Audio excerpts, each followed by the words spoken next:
Hello दोस्तों, आप सभी का हमारे यूट्यूब चैनल पर स्वागत है। तो आज से हम आपका स्टार्ट करने वाले हैं ईवीएस यानी कि पर्यावरण अध्ययन, जो कि आपके मोस्ट इम्पोर्टेंट आपके वन लाइनर क्वेश्चंस रहेंगे। डेली हम आपका टारगेट रहेंगे 15 से 20 प्लस क्वेश्चन आपके कराएंगे, जो कि आपके 3 से 4 मिनट की वीडियो रहेगी। क्विक रिविजन हम आपके कराएंगे और ये जो आपके ईवीएस के क्वेश्चन आंसर्स रहेंगे, ये आपका यूपी टेट है, सी टेट है, सुपर टेट है, यानी कि जितने भी आपके टेट एग्जाम्स होते हैं, जो भी शिक्षक भर्ती परीक्षाएँ होती हैं, जिसमें आपका ईवीएस या पर्यावरण अध्ययन से संबंधित क्वेश्चन पूछे जाते हैं, उन सभी के लिए काफ़ी इंपॉर्टेंट साबित होगा। और हर वीडियो से आपका अगर देखेंगे तो प्रत्येक क्वेश्चन में आपका इस वीडियो से आपको प्रश्न जरूर ही मिला होगा। तो चलिए हम स्टार्ट करते हैं। आज की सीरीज़ पर चलेंगे हम सीधे। तो इसमें हमारा पहला क्वेश्चन रहेगा कि पारिस्थितिकी जीवों तथा उनके पर्यावरण के मध्य का जो अंतर संबंध है तथा यह कथन किस भारतीय विद्वान का है। मतलब ये जो कथन दिया है पारिस्थितिकी जीवों तथा उनके पर्यावरण का जो मध्य का अंतर संबंध है, ये कथन किसने कहा है। तो आपका आंसर हो जाएगा पीडी शर्मा। क्या हो जाएगा? ऑप्शन ए आपका करेक्ट आंसर हो जाएगा पीडी शर्मा। क्या रहेगा? पीडी शर्मा इसका करेक्ट आंसर हो जाएगा। नेक्स्ट क्वेश्चन पर चलेंगे हम। तो नेक्स्ट क्वेश्चन रहेगा आपका,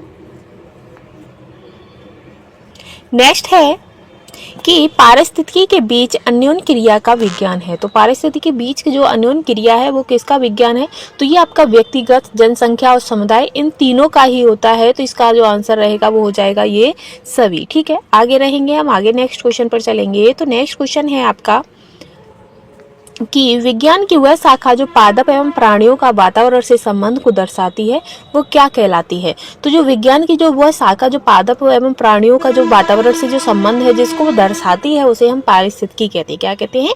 पारिस्थितिकी कहते हैं। ठीक है, आगे चलेंगे हम। आगे हमारा नेक्स्ट क्वेश्चन रहेगा कि पारिस्थितिकी पिरामिड सामान्यतः कितने प्रकार के होते हैं। तो जो पारिस्थितिकी पिरामिड होते हैं वो आपके 3 प्रकार के होते हैं। कितने होते हैं? 3 प्रकार के होते हैं। वहीं एक आता है कि ऊर्जा का पिरामिड का जो सिद्धांत है वो किसने दिया है। तो आपको बता दें कि ऊर्जा का जो सिद्धांत का जो पिरामिड का जो सिद्धांत है वो आपके लिंडमान ने दिया था। किसने दिया था? लिंडमान ने दिया था। ठीक है, आगे पढ़ेंगे। तो आगे हमारा नेक्स्ट क्वेश्चन आएगा कि पृथ्वी की आकृति से संबंधित पारिस्थितिकी कारकों को क्या कहते हैं। यानी कि जो पृथ्वी की आकृति है उससे संबंधित जो पारिस्थितिकी कारक होते हैं उनको क्या कहते हैं। तो उनको मृदई कहते हैं। क्या कहते हैं? मृदई कहते हैं। और ऑप्शन डी आपका करेक्ट आंसर हो जाएगा। ठीक है, इसी के साथ हम आगे बढ़ेंगे। तो आगे आपका आंसर रहेगा कि सबसे स्थायी पारिस्थितिकी तंत्र है।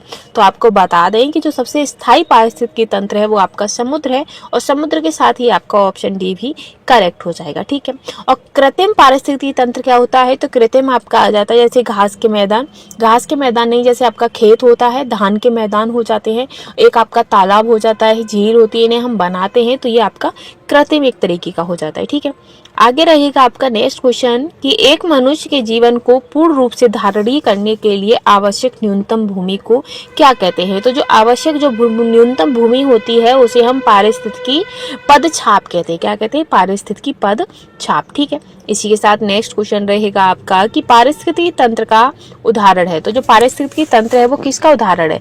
तो ये आपका मिट्टी का उदाहरण है। ठीक है, नेक्स्ट है कि कौन जीवी कारक नहीं है। तो जीवी कारक कौन नहीं होते हैं। जंतु, सूक्ष्म जीव, प्रस्तर या पेड़ पौधे। तो जो पेड़ पौधे हैं वो आपके जीवी कारक नहीं है। ठीक है, आगे बढ़ेंगे हम, क्योंकि ये जीव नहीं है ना, हमसे जीवी। अगर हमसे सजीव पूछते वो एक अलग पॉइंट हो जाता है। ठीक है, आगे रहेगा आपका नेक्स्ट पॉइंट कि निम्नलिखित में से कौन सरोवर या झील में तेजी से वृद्धि करते हैं। तो जो सरोवर होता है, झील होता है, आपने देखा होगा जैसे पास में कोई तालाब वगैरह हो, वहाँ आप देखेंगे कि एक व्हाइट कलर के या पिंक कलर के फ्लावर्स आते हैं और गोल गोल उन पर पत्तियां रहती हैं, तो वो आपकी जल कुंभी होती है। क्या होती है? जल कुंभी होती है, जो बहुत तेजी से वृद्धि करती है। तो ऑप्शन सी आपका करेक्ट आंसर हो जाएगा। ठीक है, इसी के साथ नेक्स्ट क्वेश्चन है कि एक भौगोलिक क्षेत्र में सभी पारिस्थितिकी तंत्रों को एक साथ लेकर एक अधिक बड़ी यूनिट बनाते हैं, इनको क्या कहेंगे। तो इनको हम जैव मंडल कहते हैं, और जैव मंडल के साथ आपका ऑप्शन ही करेक्ट है।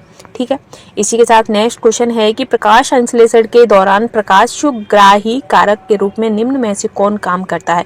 तो सुग्राही कारक के रूप में जो कार्य है वो आपका पड़ रहित यानी कि क्लोरोफिल करता है। प्रकाश जो आप देखेंगे कि जो प्रकाश संश्लेषण होता है उसके दौरान जो ये कैसे चलता है, तो जो पौधे जो हरे होते हैं वो किसके कारण होते हैं, तो क्लोरोफिल के कारण होते हैं। ठीक है, इसी के साथ हम आगे बढ़ते हैं। तो आगे आपका आंसर रहेगा कि निम्न में से कौन सा एक सरित लोटिक पारिस्थितिकी तंत्र का उदाहरण नहीं है। तो आपको पता होगा कि जो लोटिक पारिस्थितिकी तंत्र का जो उदाहरण नहीं है वो आपका हो जाएगा तालाब। ठीक है, नेक्स्ट है कि निम्न में से कौन सा पारिस्थितिकी तंत्र में एक दिशी प्रभाव को दर्शाता है। तो एक दिशी, तो वो आपका ऊर्जा होती है। ऊर्जा जो होती है वो एक साइड से ऐसे बढ़ती है, ना कि ऐसा तो नहीं होगा ना कि इसमें चली गई फिर इससे वापस आ गई फिर चली गई, ऐसा नहीं होता। ऊर्जा का प्रभाव क्या होता है, ये एक दिशी होता है। ठीक है, ऑप्शन बी करेक्ट है। नेक्स्ट रहेगा आपका कि पारिस्थितिकी तंत्र में उच्चतम पोषण स्तर प्राप्त है। तो उच्चतम पोषण स्तर किसको प्राप्त है, तो वो है आपका सर्वाहारी। किसको, सर्वाहारी, जो सब कुछ खा लेते हैं वो सर्वाहारी हो गए। शाकाहारी ये आपके पहले पे ही रहता है। मांसाहारी जो आपके द्वितीय पे पहुंच जाता है, और उसके बाद जो सर्वाहारी है वो आपका उच्च पर पहुंच जाता है। ठीक है, अपघटक तो अलग ही है। आगे बढ़ेंगे हम नेक्स्ट क्वेश्चन पर। नेक्स्ट है कि निम्नलिखित में से कौन सा एक मूल तत्व पत्ते के हरे वर्णक में स्थित रहता है।